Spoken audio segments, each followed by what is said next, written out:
selain itu, dengan kita belajar, kita bisa membuat suatu terobosan baru dalam perjalanan hidup kita. Sebab tiap manusia dalam perjalanan hidup tidak akan monoton, tidak akan ada seperti dulu. Jadi pegawai yang langsung pegawai sak umurin. Sekarang ini dengan perkembangan zaman, walaupun kita setia, kalau tokenya tuh atau tokenya meninggal, ganti anaknya, caranya kerja sudah lain. Beberapa hari yang lalu saya ada tamu dari Surabaya, seorang sales dari perusahaan besar farmasi. Dia pamitan, saya hari ini datang ke sini adalah untuk yang terakhir kali. Saya besok Desember sudah keluar. Loh, ada apa? Sudah kerja berapa lama? Saya sudah 40 tahun kerja perusahaan itu, tapi sekarang tidak tahan karena tokenya tidak ada, ganti anaknya, aturannya baru, harus begini dulu,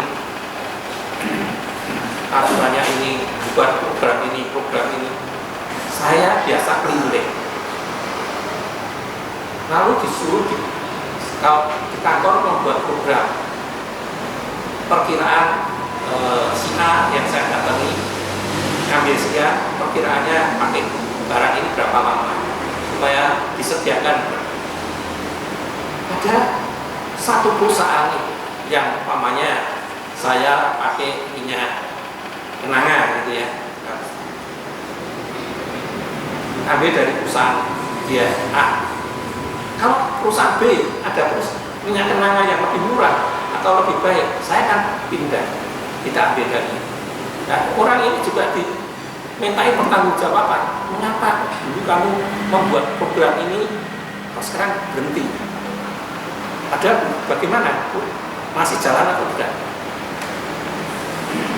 Jadi tekanan itu makin banyak dalam kehidupan ini. Maka itu orang sekarang ini tekanan lebih banyak, lebih berat. Jadi kita harus lebih dapat pintar atau meningkatkan daya belajar kita, daya tahan kita supaya lebih bisa bertahan dalam hidup.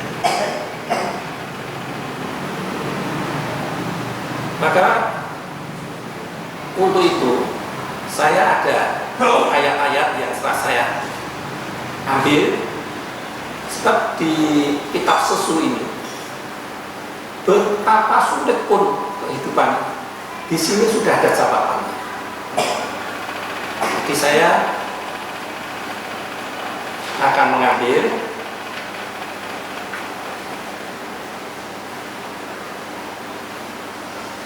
kita bisa lihat Luanhi jilid 17 pasal yang ke-9 halaman 303.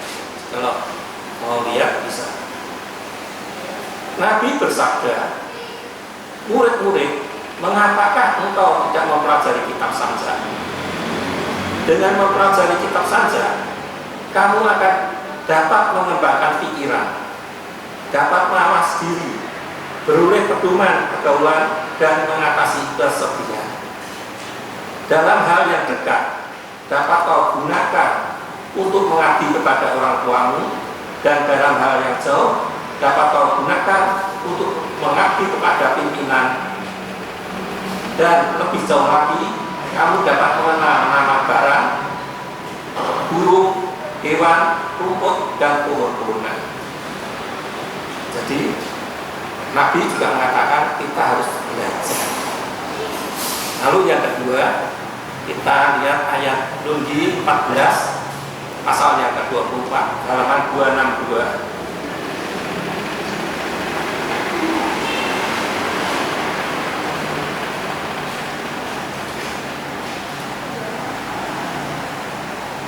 Luanhi jilid 14 pasal yang ke-24.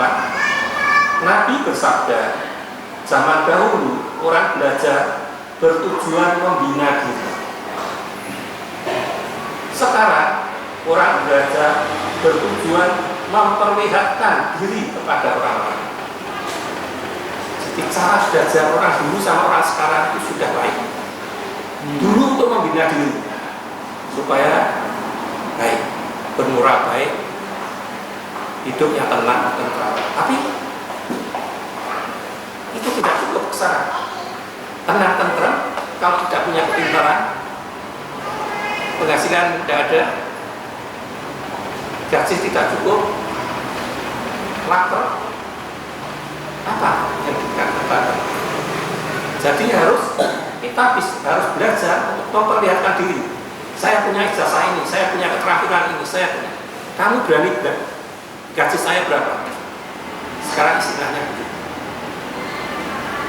Ini harus kita sadar. Jadi jangan, wah, zaman misalnya apa enak. Tidak. Zaman sekarang itu baik dan lebih enak, lebih nyaman juga.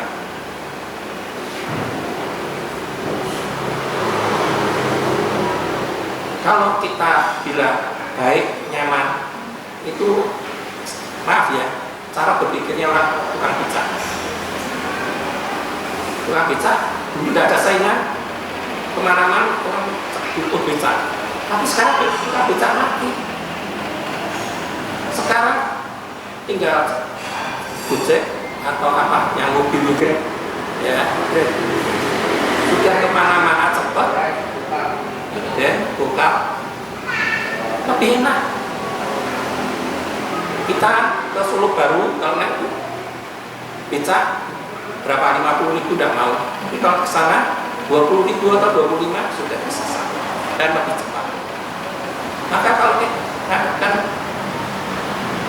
dulu lebih enak itu harus kita pikir ulang.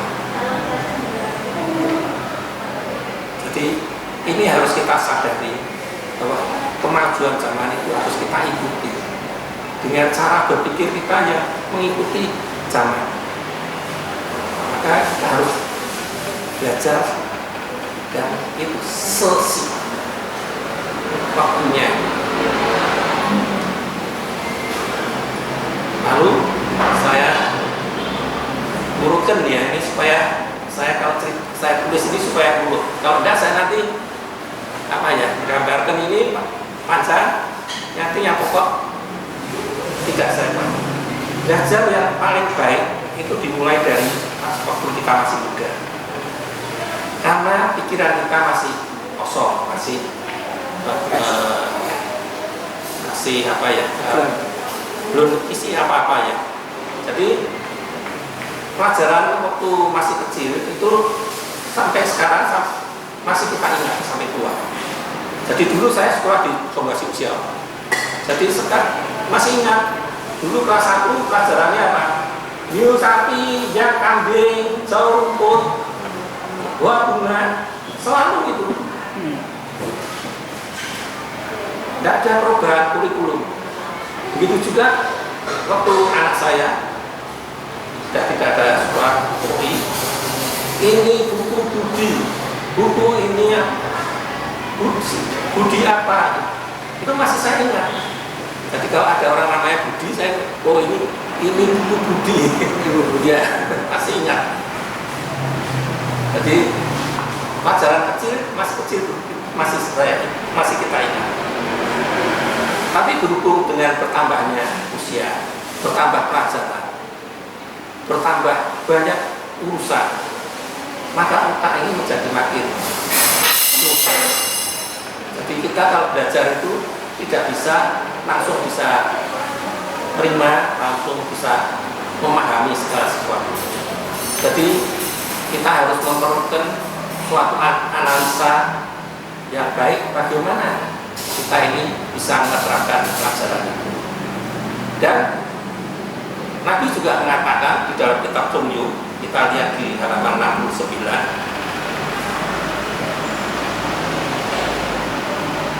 Tumyu bab 19 ayat yang ke-19. Banyak-banyaklah belajar, pandai-pandailah bertanya, hati-hatilah memikirkannya, jelas-jelaslah menguraikannya, dan sungguh-sungguhlah melaksanakannya. Jadi Nabi mengutamakan belajar dan berikutnya itu di dalam kitab susu ini komplit sudah ada semuanya. Dan cara belajar orang sekarang itu juga sama orang dulu lain. Orang dulu biasanya menghafal, pokoknya menghafal. Dengan menghafal nanti kita bisa menerapkan. Tapi orang sekarang adalah dengan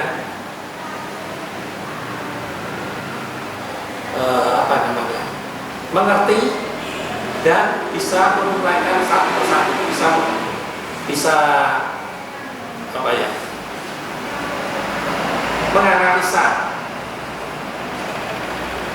Jadi kalau kita tidak bisa menganalisa, maka apa yang kita pelajari atau yang kita dengar itu akan rusak, tidak berguna. Maka banyak sekali pelajaran-pelajaran yang kita terima itu kalau diterapkan tidak bisa berhasil, selain waktunya tidak tepat atau cara penerapan kita juga yang salah. Sebab kita hanya mendengar, tidak menganalisa lagi, sehingga apa yang kita pelajari itu menjadi menyimpang dari apa yang harus kita pelajari. Ini semua telah diingatkan oleh Nabi juga. Maka kalau kita mau belajar dari kitab ini, kita bisa mendapatkan tuntunan. Maka kita bisa lihat pada halaman 587 kitab Bingcu 4b pasal yang ke-15. Bingcu berkata, belajar seluas mungkin dan membicarakannya sejelas mungkin ialah untuk mengenal masalahnya dan dapat mengemukakan secara singkat intisarinya. Jadi seperti yang saya tadi katakan, selain kita mendengar, kita juga harus menganalisa. Dengan menganalisa bisa tepat di dalam menerapkannya. Saya ulang lagi ya, belajar seluas mungkin dan membicarakannya sejelas mungkin ialah untuk mengenal masalahnya dan dapat mengemukakan secara singkat intisarinya. Ini juga sesuai dengan ajaran Nabi di dalam Nungi 13 pasal yang kelima, halaman 240.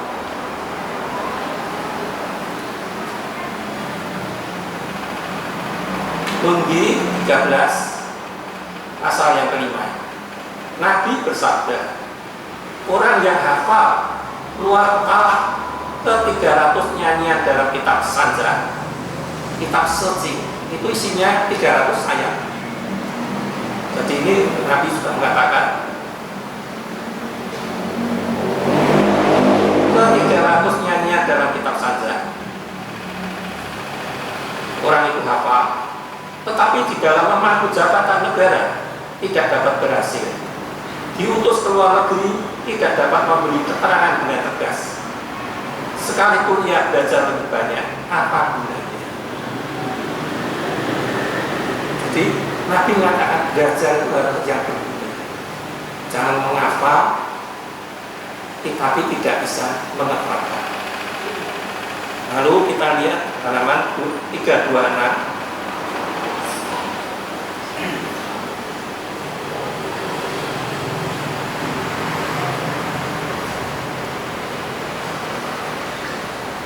Nungi jilid 19 pasal yang ke-12. Cuyu berkata, Cuyu ini adalah nama lain daripada Gandian, bukan Gandwi ya. Gandian, murid Nabi nomor 10. Saya lihat dan saya pelajari murid Nabi yang ke-10. Murid Nabi yang pintar itu ada 12. Ini yang nomor 10 terletak di garis kanan. Jadi Nabi muridnya ini 6, di sini 6, 12. Ini yang garis kanan. Cuyu itu atau gandia berkata, biasanya ke sini. Iya sini kanan ya. Saya kanan.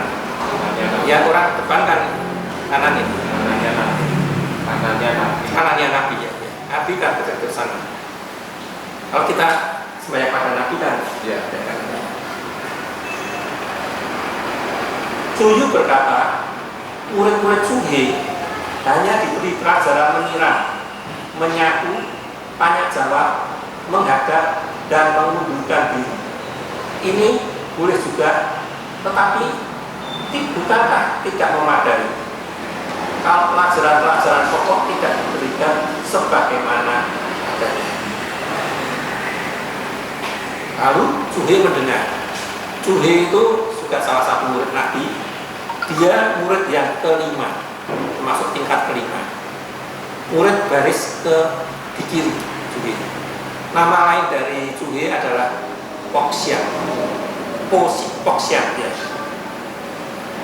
Suhe ini murid dari angkatan muda, sangat pintar, tingkah lakunya seperti Nabi.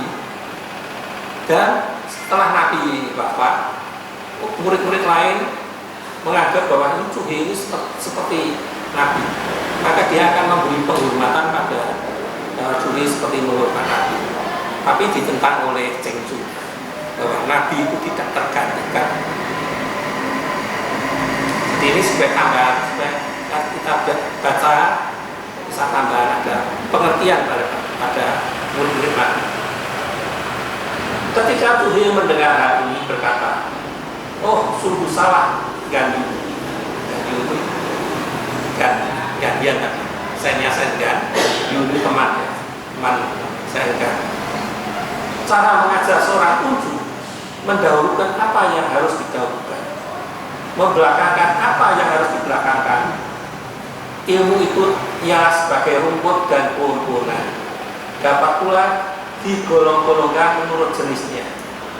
Cara mengajar seorang kunci bagaimana dapat dikacaukan begitu saja. Yang dapat belajar dari permulaan sampai akhir pelajaran seluruhnya, yang dapat belajar dari permulaan sampai akhir pelajaran seluruhnya sempurna, hanyalah seorang nabi yang dapat mengerjakan. Jadi cara ngajarnya Suhe ini adalah orang ini pintarnya petani, diarahkan ke tanah. Orang ini pintarnya dagang, diarahkan ke dagang. Orang ini birokrasi, diajarkan ke birokrasi. Ini adalah yang diartikan ajarannya Suhe dapat digolong-golong. Jadi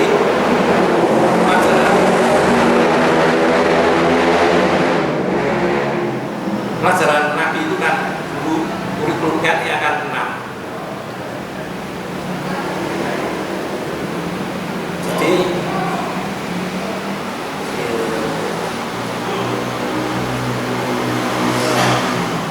Jadi saya mungkin ada kelimpahan ya, tapi saya susila, sajak, memanah, berkereta, sopan santun, dan yang keenam itu berhitung, matematik. Jadi pelajarannya waktu itu ada 6. Jadi orang yang pintar atau kuat badannya mungkin diajarkan apa itu namanya,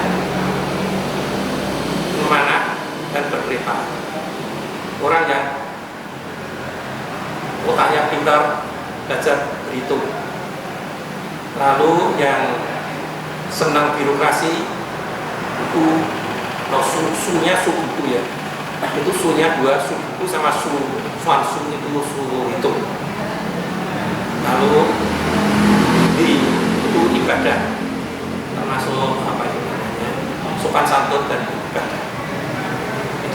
ajaran daripada Nabi, kurikulum waktu itu.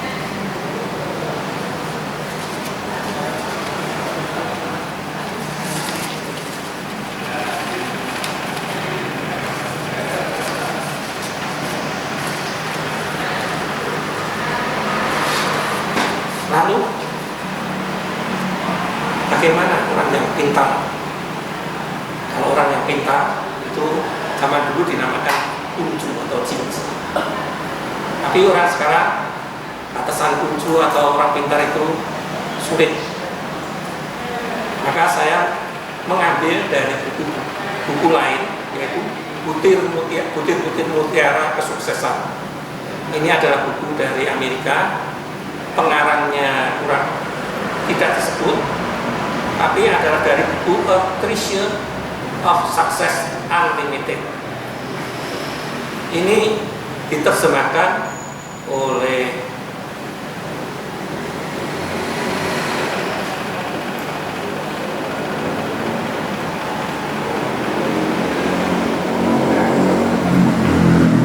saya tulis untuk diedit. Dia seorang wartawan. Dia beri tugas oleh majalah di Amerika pada tahun 1800 sekian untuk mewawancarai orang-orang berhasil, misalnya orang yang sukses. Maka nama majalah itu sekarang pun masih disebut, yaitu majalah Forbes. Jadi kalau kita bisa membaca orang kaya menurut majalah Forbes sekarang ini siapa itu adalah cikal bakalnya dari Amerika, majalah Forbes. Dia sudah mewawancarai orang-orang yang pintar, yang sukses, bukan orang pintar, antara lain Rockefeller, terus ini saya mungkin bukan lainnya ya, tapi saya. Ternyata orang-orang yang pintar itu adalah orang yang sangat rendah hati, tidak sombong. Jadi ciri-cirinya orang yang sukses di Amerika sana yang berhasil, yang menjadi miliarder itu adalah orang yang rendah hati. Dan yang kedua adalah orang yang selalu suka dan ingin belajar. Jadi walaupun dia sudah top, yang punya sendiri, tapi dia masih mau sekolah untuk mengambil pelajaran-pelajaran di universitas, walaupun tidak full mengambil part-time, masih suka belajar. Yang ketiga, orangnya itu sabar, orang yang sukses itu. Dan yang keempat adalah selalu gigih di dalam bekerja untuk meraih cita-citanya. Jadi untuk meraih cita-citanya supaya berhasil, dia sangat gigih atau ulet. Di sini saya tidak akan membahas orang-orang tersebut, tapi saya akan mengatakan bahwa ini sebetulnya sudah diajarkan pada kita semua di dalam kitab Liji. Dalam kitab Liji jilid 16 pasal yang ke-9 halaman 394. Di situ tertulis, Nabi Y bersabda, di dalam belajar untuk mencapai cita-cita perlu semangat atau spirit yang didukung dengan kerendahan hati dan senantiasa memacu diri untuk tekun dan cekatan. Jadi ajaran Nabi telah diterapkan oleh orang-orang sukses di Amerika. Jadi jangan kita ajaran Nabi itu kuno. Jangan menganggap. Kalau kita mau belajar dan mengambil inti-intinya, maka kita akan mendapat bahwa ini adalah suatu entrepreneur yang bagus sekali untuk kita kita terapkan dalam hidup zaman sekarang. Oh, ini ajaran Nabi sudah saya tulis di sini. Pertama ada handi atau kata ibadah atau kesusilaan. Kedua adalah y itu musik. Yang ketiga adalah se, itu memanah. Lalu i, mengendari kereta. Su, sastra atau baca buku. Su lagi, berhitung. Saya rasa saya cukup untuk uraian pada pagi hari ini. Tapi kalau saudara mau, saya masih ada satu dongeng.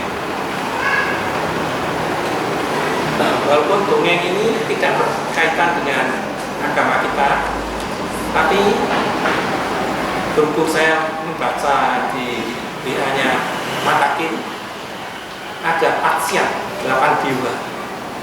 Maka kalau saudara masih merasa cukup, merasa belum ngantuk, akan saya bacakan. Tapi kalau saudara merasa cukup, ya sudah. Ini khotbah saya sudah cukup. Terserah saudara. Lanjut, ya, lanjut ya. Ini adalah tentang Patsiat 8 dewa.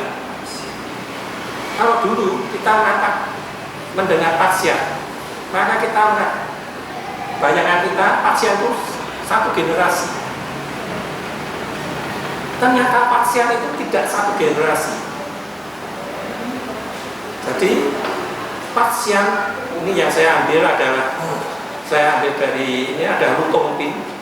Lutongpin itu dewa pedang, pakainya sastrawan.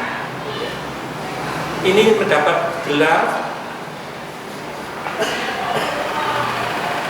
pengawal ajaran Tao, penegak hukum, pemurnian batin kembali suci. Ini poinnya, nggak usah saya baca ya, ini terjemahnya. Sebagai pengawal ajaran Tao, penegak hukum, pemurnian batin kembali suci. Ternyata Lutongpin ini adalah hidup di zaman Tangzhou. Dinasti Tang. Iya, dinasti Tang. Tong, kalau Tokiannya dinasti Tong. Dinasti Tong ini tahun 618 sampai 907 Masehi. Dia adalah murid dari Han Zhongli atau Zhongli Jian, Zhongli Quan. Adalah mendapat gelar sebagai pembuka kebijaksanaan dan pembabar Tao. Ini bunyinya ini. Ini hidup di zaman dinasti Han. Jadi dinasti Han ini adalah tahun 206 sebelum Masehi sampai 220 Masehi. Jadi selama 400 tahun dinasti Han. Bisa.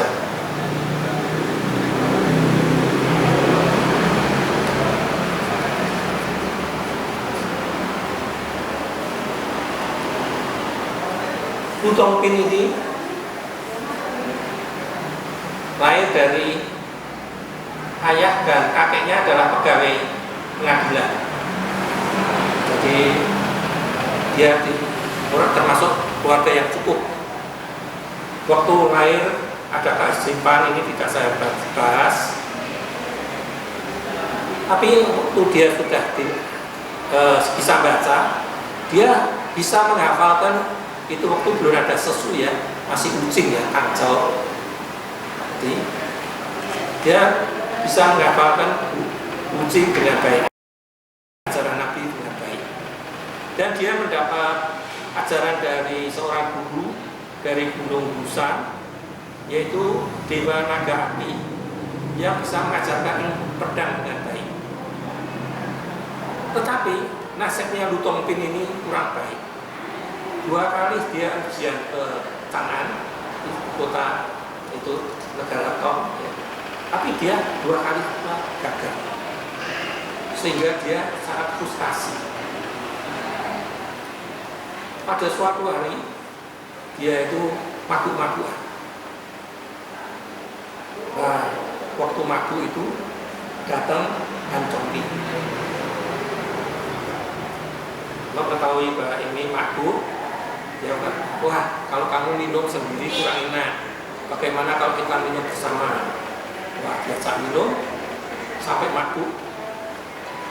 Setelah itu Lutopin diajak pulang, digendong diajak pulang.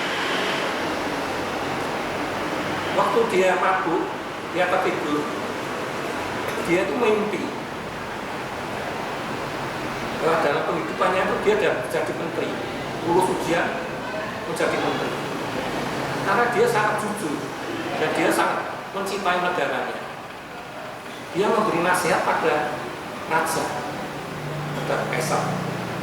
Tapi kaisarnya salah paham. Dianggap dia tidak menghormati, lalu dia dihukum. Dan sekeluarga dihukum mati. Karena kaget dia bangun.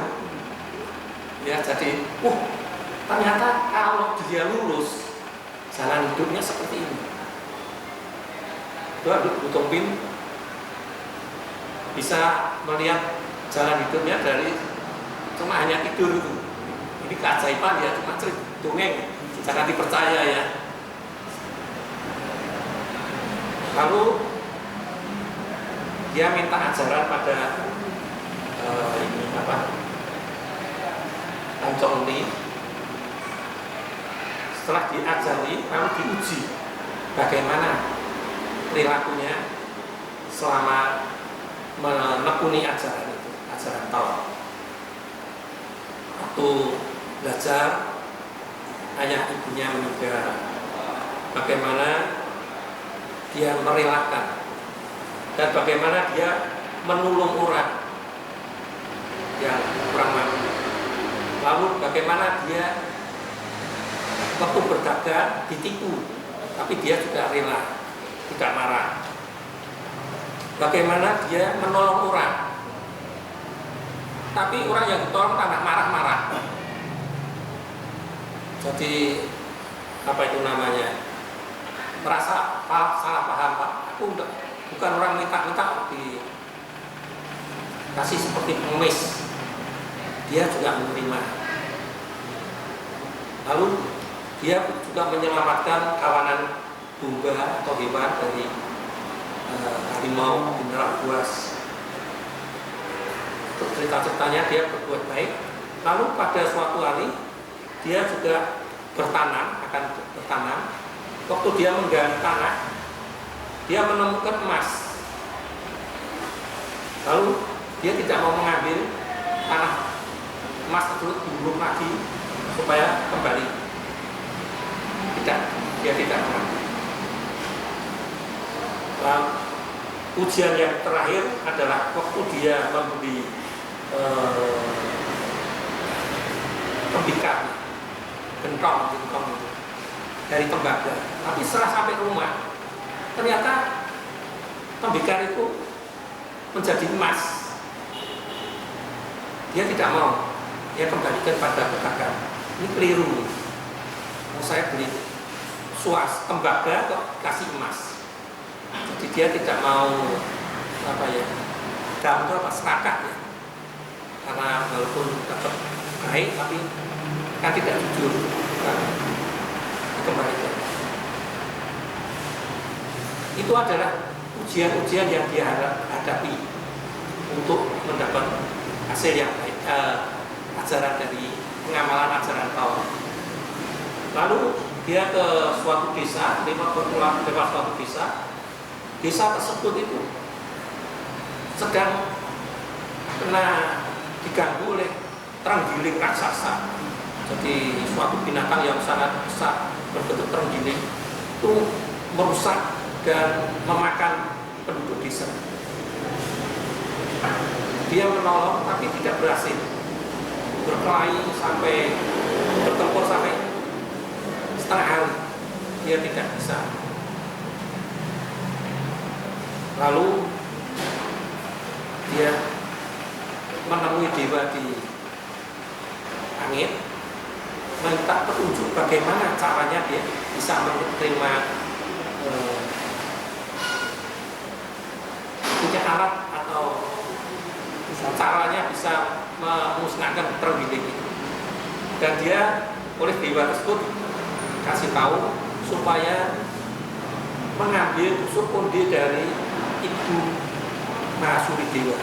Jadi dalam dongeng itu ada Yogyong Syante apa ya, itu ada punya istri yang dewa Mahadewi, istilahnya Mahadewi. Itu ada tusuk kondenya, itu yang bisa untuk membunuh terenggiling. Lalu bagaimana caranya? Kamu harus bisa merayu peri bunga. Jadi untuk pin juga harus belajar merayu. Jadi istilahnya belajar keduniaan istilahnya. Jadi tidak hanya ilmu dewa, ilmu dewa itu ajaib, tapi juga harus bisa mengerti ilmu manusia, kehidupan di dunia itu bagaimana. Kalau dia merayu Dewi Bunga itu supaya mau menukar tusuk kondenya Mahadewi itu dengan yang palsu, agar dia bisa mendapat tusuk konde itu untuk membunuh terenggiling, sehingga dia bisa berbuat. Dan dia juga menetapi janji bahwa dia akan memperistri Dewi Bunga ini selama 100 hari. Ini adalah intinya bahwa ilmu itu harus diterapkan. Ini saya ambil dongeng itu adalah untuk supaya pengeterapan daripada apa yang kita baca. Saya kira sudah terlalu larut saya bercerita. Semoga apa yang saya katakan ini bermanfaat untuk saya dan bermanfaat untuk saudara semua, bisa diterapkan dalam kehidupan kita semua, sehingga kita menjadi manusia yang lebih bernilai di dalam masyarakat. Wei tetong dia, sampai.